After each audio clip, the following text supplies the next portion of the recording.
which is the seventh day, mga kababayan. After millennium, after 1,000 of years, the white throne judgment comes. Pag-isip sa Lord, ha? Human millennium. Pag-isip sa Lord.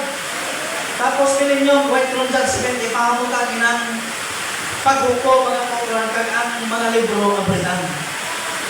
Malik sa sulatan, and Revelation chapter 20, verse 1 to 3, nya kang ang libro abrihan, kag ang tao hukman, suno sa ilatag sa kabinuwatan, mga kababayan.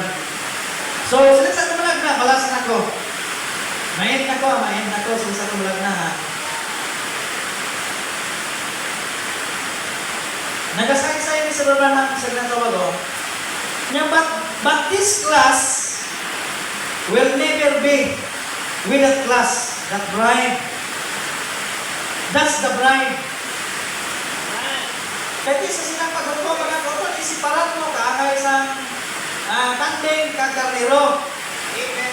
So, siya sa Lord, kung sa silang ang klase, sa Sir Abraham, will never be with that class, that's the bride. Why na nadalang bride? Ayaw, bride, mga kauton, siya maghukom sila mo. Now you notice the bride is in. Ano nila? Yan, you notice, mga kautulang basahon ko lang. Kabay pa ang Diyos, mag-sumpon sa mga butang pagpayag ng aton. Yan, you notice the bride is with him in the temple. Yan, the other neighbors. Dapat niyo? He is speaking to us about eternity. Sa silang syudad. Nga ang bride, mga kabangga, nakita niyo mga kurban, hindi ka masin niya, tibrad, walang managrid ka. Ang kinsensa sa atong prophet, sa silang holy city, mga kurban, kung yung earth and yung heaven. Nga ang bride, alas templo. Sila sa tulag na, oh. Nga ang the bride is with him in the temple. The others labor and bring glory into the kingdom. So, ara ng sabat sa pamangkot nyo. Clear? Ara ang sabat sa inyong pamangkot. Yan, tibrati na sila sa sinang tion. Sila sa atong prophet, ang bride alas Lord's templo. Yan kag sila ya ako magpapagpudlay ka, magadalas ang iladulot sa gingharian, mga kautulan. Dapat na. Sila ko na, but the bride is with the bridegroom continually. Hallelujah! Ay, dugto, maupod ka sa Diyos. Na ang the other will be latin, like this down there. They'll serve. They'll not be cast away because He separated them as if from goats. Nagpagamat ko tulan? Hindi niya sila i-cast away sila sa silang time. Kundi ang cast away sila, natapos na sa white throne judgment. Sa silang tion, white throne judgment, sa tribulation period. Sa silang tion, mga kautulan, mapuslano na sila. Kaya sila naman panabudlay natin sila naglaw. Tawhay ka no? Upod ka sa kanyang Isos. May punto na pagpag-upod mo sa Diyos pagkakaturan. Hallelujah! Sila yung naman ang salas pagkakaturan. Basahon ko lang yung na ko na yun. The reason Eve was deceived, she never kept the full word of God. Ang matusan rason kung naan na si Eva na deceived. Kaya nga, asli ko ba na, she never kept the full word of God.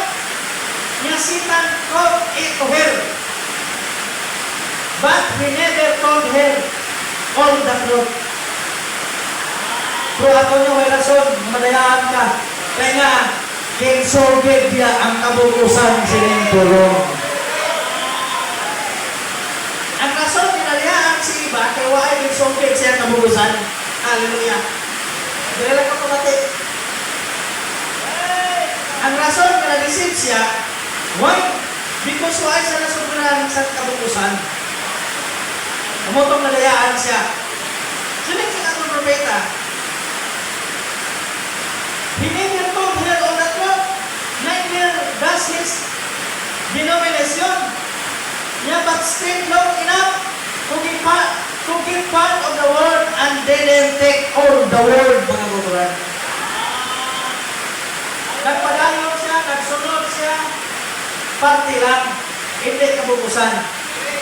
Kung kapag-provide ka, magkapabilin ka sa sining kabubusan sa pulong ng kuturan.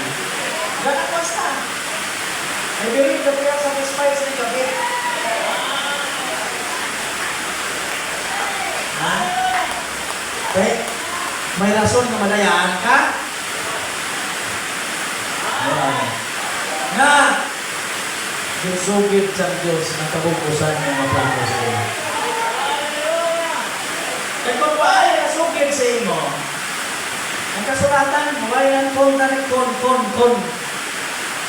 Galing kay tigil butanan kon sa kinatanaw hindi ka madayaan. Tungod sa ano? Tungod sa kabubusan sa pagpayag, naginhatag sa Diyos si Abraham sa mga niya. Kadalayaw ng Ginoo sa gabi. Thank you, Lord. Hallelujah!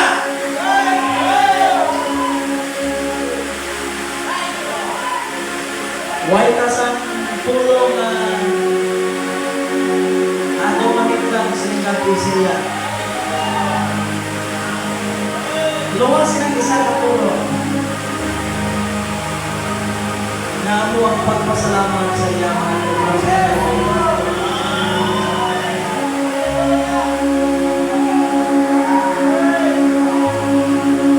pasalamat ka sa iyo mga kapatid.